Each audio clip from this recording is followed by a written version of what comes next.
नमस्कार, स्वागत है आपका प्राइम टीवी में और मैं हूं आपके साथ स्वप्निल यादव। वक्त हो चला है प्राइम उत्तर प्रदेश का, तो रुक करते हैं यूपी की खबर की ओर।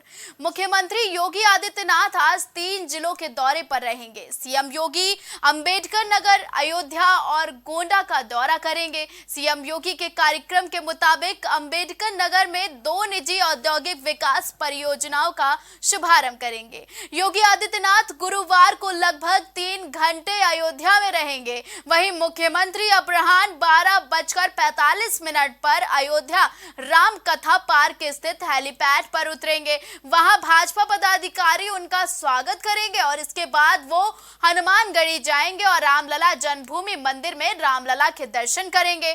मुख्यमंत्री इसके बाद जीआईसी के मैदान में जनसभा को संबोधित करेंगे और साथ ही 1000 करोड़ रुपए की परियोजनाओं का लोकार्पण और शिलान्यास करेंगे। वहीं 3:15 पर बीएससी कैंपस बांदा में सीएम का हेलीकॉप्टर उतरेगा, जहां गोंडा में निर्माणाधीन 4 फ्लाईओवर का शिलान्यास करेंगे। इसके बाद जनसभा को संबोधित करेंगे। तो बेहद खास होने वाला है आज 3 दिवसीय सीएम योगी आदित्यनाथ का ये खास दौरा।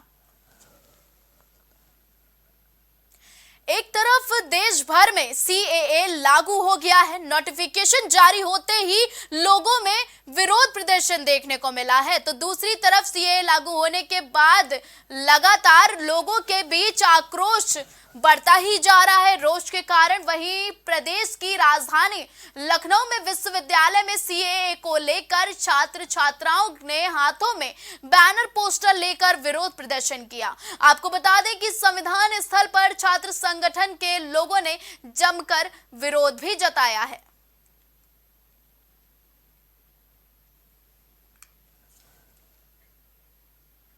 इलाहाबाद हाईकोर्ट में महत्वपूर्ण मामले की सुनवाई हुई है, जिसमें कानपुर विद्यालय में संचालित हो रहे देशी शराब की दुकान के खिलाफ 5 साल के छात्र द्वारा जनहित याचिका दायर की गई थी।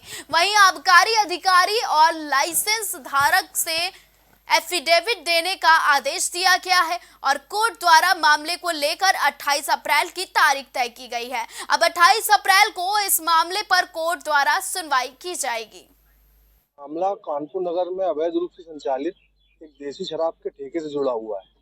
एक 5 साल का बच्चा अथर सेठ एमआर जयपुरिया विद्यालय जो है कानपुर में, उसमें पढ़ता है। उसने खुद के लिए और जो उसके साथी और जो बच्चे हैं जो पढ़ते हैं उस स्कूल में, इस बात को लेकर जनहित याचिका दायर की थी माननीय उच्च न्यायालय में कि हमारे स्कूल से महज 30 मीटर दूरी पे एक ठेका चल रहा है और दिन रात वहाँ पर अभद्र टाइप के लोग खड़े रहते हैं, गलत तरीके की वहाँ पर गतिविधियाँ होती हैं। उस पीआईएल की सुनवाई आज थी। उस पीआईएल की सुनवाई के दौरान जो राज्य सरकार के आबकारी विभाग के अधिवक्ता महोदय उपस्थित थे, उन्होंने ये तर्क दिया कि जो दुकान है ये 30 साल पुरानी है और ये जो विद्यालय 2019 में खुला है, ऐसी दशा में भले स्कूल हटा दिया जाए लेकिन ठेका नहीं हटाया जाए। तो ये सब बातें उन्होंने इंस्ट्रक्शंस के आधार पर कोर्ट के सामने रखी। अमरोहा में एक निजी कार्यक्रम में पहुंचे कल्की धाम के पीठाधीश्वर आचार्य प्रमोद कृष्णम ने ममता बनर्जी के द्वारा कानून को सांप्रदायिक कहने पर आचार्य प्रमोद कृष्णम ने पलटवार करते हुए कहा कि ममता बनर्जी खुद सांप्रदायिक बन गई हैं और अगर वह सच्ची सेकुलर होती तो उन्हें ये बताना चाहिए कि सीएए कानून में बुराई क्या है। सारा विपक्ष कंफ्यूज है, वो बता नहीं पा रहे हैं कि सीएए कानून में गड़बड़ क्या है। सीएए कानून के समर्थन में आचार्य प्रमोद कृष्णम ने कहा कि मैं देश के साथ हूं और देश मोदी के साथ है। ममता बनर्जी खुद सांप्रदायिक बन गई हैं। अगर वो सच्ची सेकुलर होती तो उन्हें ये बताना चाहिए कि सीएए कानून में बुराई क्या है। सारा विपक्ष कंफ्यूज है, वो ये बता ही नहीं पा रहा कि इस कानून में गड़बड़ कहाँ है। वो खुद कह रहे हैं कि ये कानून, सारे विपक्ष के नेता कह रहे हैं कि सीएए में भारत में जो पैदा हुआ है, जो भारत का नागरिक है, वो प्रभावित नहीं होगा। तो जो भारत में पैदा हुआ नागरिक, भारत में पैदा हुआ आदमी प्रभावित नहीं होगा भारत में पैदा होने वाले किसी व्यक्ति का कोई नुकसान ही नहीं होगा, तो कानून का विरोध क्यों कर रहे हैं? पूरा विपक्ष सठिया गया है। औरैया की एक और मिली बड़ी सौगात औरैया को मिली है, और जहां औरैया जिले के बिघुना नगर में 50,000 राम मनोहर लोहिया नेत्र चिकित्सालय का कन्नौज लोकसभा सांसद सुब्रत पाठक ने उद्घाटन किया। जहां पर पहले मरीजों को कानपुर जाना पड़ता था, लेकिन अब मरीजों को सारी सुविधाएं 20,000 डॉक्टर राम मनोहर लोहिया अस्पताल में मिलेगी, जहां पर डॉक्टरों की तैनाती कर दी गई है और स्टाफ की भी पर्याप्त मात्रा में रखा गया है। आंखों से संबंधित सभी बीमारियों का इलाज अब औरैया जिले में बिघुना नगर में 50,000 राम मनोहर लोहिया चिकित्सालय में होगा। नहीं, आँख के ऊपर यहाँ के जिन लोगों को आंखों की समस्या होती है, तो आँख के मरीजों के लिए 50 बेड का ये नेत्र चिकित्सालय आज बिघुना की जनता को दिया गया है। अच्छा, आपके द्वारा एक और अच्छी पहल की गई, कंचौती में किन ट्रेनों का ठहराव किया गया, क्या यात्रियों को सुविधाएं मिलेंगी? मेरी लोकसभा में 2 प्रमुख स्टेशन हैं, एक मतलब रसूलाबाद विधानसभा की झिंझट का स्टेशन और दूसरा हमारी कन्नौज का कन्नौज रेलवे स्टेशन। इसके अलावा एक और अतिरिक्त रेलवे स्टेशन गोसाईगंज का है और बाकी 2-3 छोटे-छोटे स्टेशन हैं। तो वक्त हो चला है एक छोटे से ब्रेक का, मिलते हैं ब्रेक के उस पार।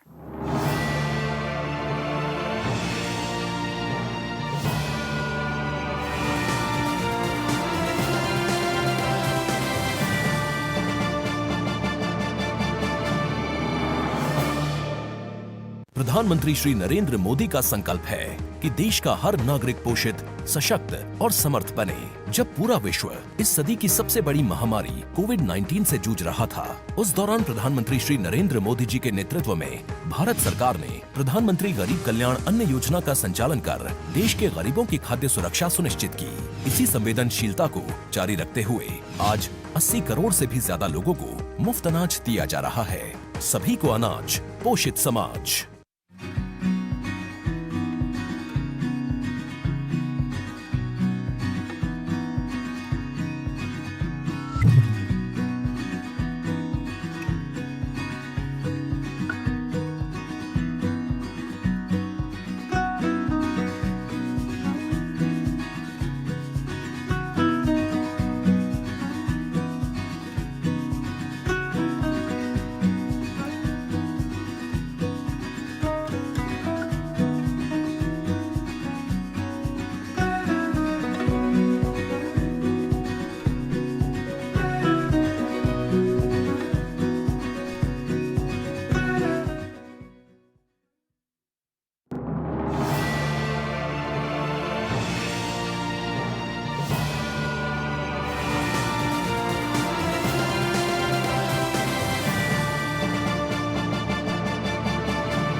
ब्रेक के इस पार एक बार फिर से आप सभी का स्वागत है। जहां बरेली में लिफ्ट देने के बहाने 7 साल की बच्ची से रेप का मामला सामने आया है। डीएम एसएसपी ने पीड़िता से घटना के बारे में जानकारी ली और बच्ची को मेडिकल के लिए जिला अस्पताल में भर्ती कराया गया है, जहां मासूम का उपचार चल रहा है। वहीं पूरे मामले में पुलिस ने अज्ञात आरोपियों के खिलाफ मुकदमा दर्ज कर उनकी तलाश शुरू कर दी है। बता दें कि नवाबगंज थाना क्षेत्र में गांव का ही एक पूरा मामला बताया जा रहा है, जहां बरेली एसएसपी सुशील चंद्रभान ने मीडिया को जानकारी देते हुए बताया कि इस मामले में पिता की शिकायत की प्रार्थना पत्र पर गंभीर धाराओं में मुकदमा दर्ज कर लिया गया है। वहीं पिता से भी बयान लिया गया है और आरोपी को सामने आने पर पहचान लिया जाएगा। फिलहाल आरोपी को गिरफ्तारी के लिए एक टीम गठित की गई है। जिला अस्पताल में डॉक्टरों ने कहा है कि पीड़िता की हालत खतरे से बाहर है। से हम लोग बात कर रहे थे तो डॉक्टर ने बताया कि कंडीशन स्टेबल है और लड़की की स्थिति सामान्य है, इलाज चल रहा है। घर वाले भी बातचीत जो हुई है उन्होंने ये बताया है कि एक लड़का के बारे में उन्होंने बताया जिसने ये कहा कि उसको गाड़ी पे बिठा करके लिफ्ट दे देंगे और वहाँ छोड़ देंगे गाँव खेत से गाँव तक, ऐसा कह के गाड़ी पे बिठा दिया था और उसने उसके साथ में गलत काम किया। इस तरीके का आरोप लगा है। हम लोगों ने वहाँ पर जो आजू बाजू के गाँव के कैमरे हैं और अन्य जो लोग खेत में काम कर रहे थे उन लोगों से पूछताछ कर रहे हैं कि कौन ऐसा व्यक्ति उस गांव का या उसके आजू बाजू के गांव का हो सकता है जिसको कि उस एरिया में देखा गया, और लड़की को भी पहचान कराने की कोशिश कर रहे हैं कि जो वहाँ के ऐसे लड़के हैं उनके खिलाफ में कार्रवाई की जा रही है। मुकदमा दर्ज किया गया है और इलाज चल रहा है, डॉक्टरों ने स्थिति सामान्य बताई। सहारनपुर में छोटे बच्चों के विवाद ने एक बड़ा रूप ले लिया है, जिसके बाद नटवादी समुदाय ने दो पक्षों में जमकर लाठी डंडे ईंट पत्थर चले। आप वीडियो में देख सकते हैं कि लड़ाई ने कितना विकराल रूप ले लिया है। बता दें कि घटना 10 मार्च की बताई जा रही है, जिसका वीडियो सोशल मीडिया पर अब वायरल हो रहा है। वहीं दबंगों ने महिला के घर को अपना निशाना बनाया और सूचना मिलते ही मौके पर पहुंची क्षेत्रीय पुलिस पहुंची है और भीड़ को काबू करने के लिए पुलिस ने लाठी डंडे भी बरसाए हैं और साथ ही साथ मामले की जांच पड़ताल में जुट गई है। आपको बता दें कि पूरा मामला थाना देवबंद क्षेत्र के खेड़ा मुगल चौकी के अंतर्गत आने वाले गांव तैयबपुर का बताया जा रहा है। जी मैं तो घर पे नहीं था, ना मेरा लड़का था घर पे और ना मैं था घर पे। सर दूसरों की लड़ाई में मेरे घर में आके इन्होंने 6-7 जनों ने इन्होंने तोड़ फोड़ करी। मेरा शादी का सामान था, लड़के की शादी करी थी मैंने, 8 महीने हो गए। सारा जेवर ले गए निकाल कर, और यो क्या करे जो नकदी धरी थी 20,000 ये ले गए निकाल कर, सारा तोड़ फोड़ कर दी। मेरा नुकसान कम से कम 4-5 लाख रुपए का इन्होंने कर दिया। बारी ले ले कर मन रहे थे। दूसरों की लड़ाई मेरे घर में घुस के तोड़ फोड़ मचाई, लूट मचाई और क्या नाम की मार पिटाई करी, भाग के जान बचाई। तो अब आप कहाँ पर आए हो? चौकी में है जी। अच्छा, क्या नुकसान हुआ आपका? जी सारा नुकसान हुआ, दहेज का सारा सामान तोड़ दिया और क्या नाम की गाड़ी तोड़ दी। खबर गाजीपुर से है, जहां रास्ते के विवाद में दो पक्षों में जमकर मारपीट हुई। वहीं मारपीट में कई लोग घायल हो गए हैं और घटना का वीडियो सोशल मीडिया पर वायरल हो रहा है। मामले में सादियाबाद थाना क्षेत्र के रसूलपुर गांव का है, जहां जमीन और रास्ते को लेकर दो पक्षों में विवाद चल रहा है। मामला अदालत में भी विचाराधीन है और इसी बीच दोनों पक्ष आपस में भिड़ गए हैं और फिलहाल पुलिस पूरे मामले की जांच पड़ताल में जुट गई है। तो दो पक्षों में एक बार फिर से जमकर मारपीट हुई है। जमीनी रास्ते को लेकर सादियाबाद जनपद गाजीपुर में बड़ी वारदात सामने आई है, जहां घटना का वीडियो एक बार फिर से सोशल मीडिया पर वायरल हो गया है। वहीं दो पक्षों में जमकर मारपीट हुई है। सुबह थाना सादियाबाद में एक सूचना प्राप्त हुई थी कि दो पक्षों में मारपीट हुई है। इस सूचना पर तत्काल थाना प्रभारी सादियाबाद, क्षेत्राधिकारी भड़कुड़ा मौके पर गए थे। विवाद मूल रूप से वहां एक जमीन का है, आबादी का। उस जमीन पे भी एक रास्ते का है। दोनों पक्ष, एक पक्ष क्लेम कर रहा है कि रास्ता चौड़ा होना चाहिए और दूसरे पक्ष ने अपनी दीवार लगाकर उसे कम कर दिया है, जबकि दूसरा पक्ष ये कह रहा है कि ये उसका पुश्तैनी जगह है और अपनी जगह सही काबिज है। इसको लेकर दोनों पक्षों में माननीय न्यायालय में भी एक कोई वाद चल रहा है, जिसकी जानकारी स्थानीय पुलिस को मिली है।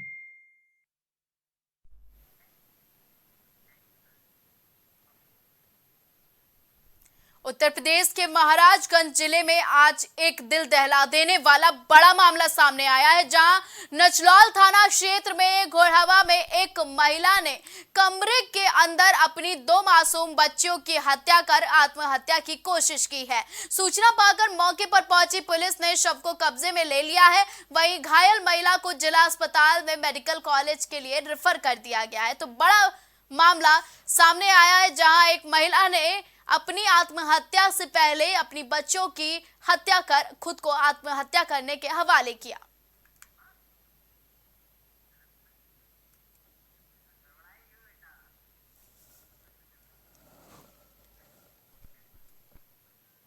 खबर गाजीपुर से है, जहां एक बाइक सवार बाइक समेत गड्ढे में गिर गया। बाइक सवार के गड्ढे में गिरने से घटना सीसीटीवी कैमरे में कैद हो गई। वहीं बाइक समेत युवक का गड्ढे में गिरते वीडियो सोशल मीडिया पर वायरल हो रहा है। घटना शहर के स्टीमर घाट इलाके की है, जहां सीवेज पाइपलाइन डालने के लिए गड्ढा खोदा गया था।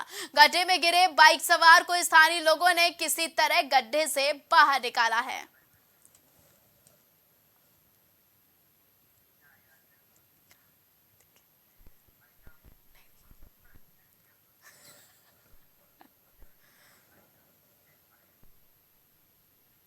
यूपी की खबरों में फिलहाल के लिए बस इतना ही। अब हमें दीजिए इजाजत और आप देखते रहें प्राइम टीवी।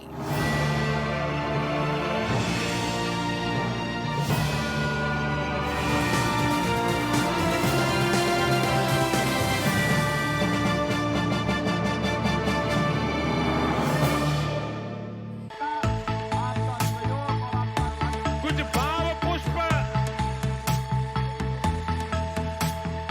आप देख रहे हैं प्राइम टीवी, सच साहस सरोकार। प्रधानमंत्री श्री नरेंद्र मोदी का संकल्प है कि देश का हर नागरिक पोषित, सशक्त और समर्थ बने। जब पूरा विश्व इस सदी की सबसे बड़ी महामारी कोविड-19 से जूझ रहा था, उस दौरान प्रधानमंत्री श्री नरेंद्र मोदी जी के नेतृत्व में भारत सरकार ने प्रधानमंत्री गरीब कल्याण अन्न योजना का संचालन कर देश के गरीबों की खाद्य सुरक्षा सुनिश्चित की। इसी संवेदनशीलता को जारी रखते हुए आज 80 करोड़ से भी ज्यादा लोगों को मुफ्त अनाज दिया जा रहा है। सभी को अनाज, पोषित समाज।